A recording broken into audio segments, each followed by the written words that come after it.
बाहरी राज्य से इस तरह की गलत तरीके से डिग्रियां प्राप्त करके रोज़गार मिला है और सरकार सारी बातों को लेकर सजग है और निश्चित रूप में इसमें कार्रवाई होगी और जो भी दोषी लोग होंगे जिन्होंने इस गलत तरीके से फर्जी तरीके से ये डिग्रियां प्राप्त करके रोज़गार प्राप्त किया है उनके खिलाफ निश्चित रूप से सरकार विभाग कार्रवाई करेगा। ये मामला पीछे सारा प्रकाश में आया है जिसमें बाहरी राज्य से इस तरह की गलत तरीके से डिग्रियां प्राप्त करके रोज़गार मिला है और सरकार सारी बातों को लेकर सजग है और निश्चित रूप में इसमें कार्रवाई होगी और जो भी दोषी लोग होंगे जिन्होंने इस गलत तरीके से फर्जी तरीके से ये डिग्रियां प्राप्त करके रोज़गार प्राप्त किया है उनके खिलाफ निश्चित रूप से सरकार विभाग कार्रवाई करेगा। कौन कौन से पदों पर है सर ये जो जांच की जा रही है और किस स्तर पर जांच की जा रही है? अब ये प्रारंभिक दौर पे ये सारी जांच है और जैसे ही मैं समझता हूँ इसकी पूरी जानकारी मेरे तक आ जाएगी मैं ये सूचना आपको भी उपलब्ध करवाऊंगा। दस्तावेज खंगाले जा रहे हैं सर क्या डिपार्टमेंट लेवल पर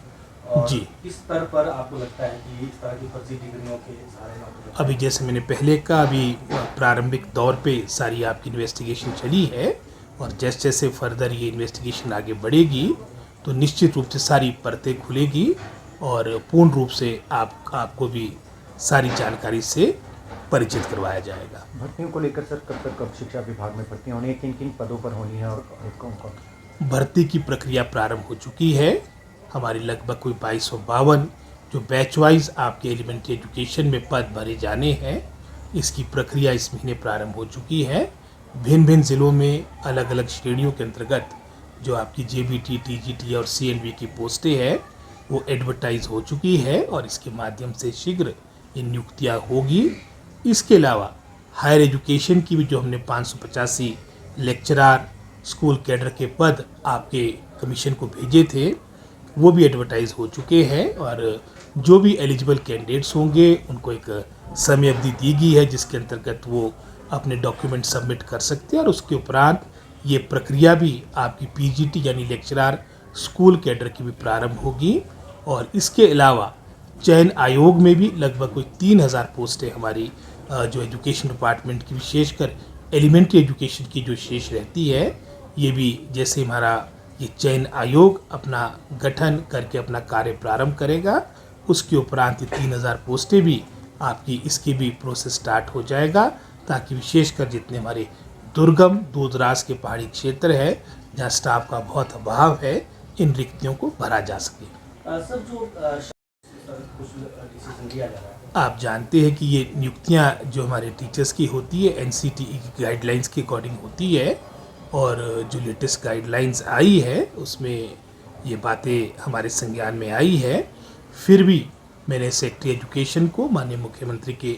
दिशा निर्देश अनुसार सेक्रेटरी एजुकेशन को और सेक्रेटरी लॉ को इस सारे मामले को एग्जामिन करने के लिए कहा है क्योंकि कई दफ़ा मैं समझता हूँ जल्दबाजी में लिया गया निर्णय फिर कोर्ट के दरवाजे लोग खटखटाते और जिसके कारण जो आपका दिनों में जिसका हल निकल सकता है उसमें आपको सालों इंतजार करना पड़ता है। तो हम जो भी फैसला लेंगे एज़ पर गाइडलाइंस लेंगे और जैसे मैंने कहा सेक्रेटरी एजुकेशन सेक्रेटरी लॉ इस सारे मामले को एग्जामिन कर रहे हैं और उसके उपरांत जो सही निर्णय होगा गाइडलाइंस के अकॉर्डिंग होगा उसके अनुसार हमारी नियुक्तियाँ होगी। एक और मांग थी सर ये मैं समझता हूँ सारे मामले अभी इसी लेवल पे है। अभी सेक्रेटरी एजुकेशन ये जो आपने एक पक्ष रखा है ये बात को भी मैं समझता हूँ इसका भी संज्ञान लेंगे और जो भी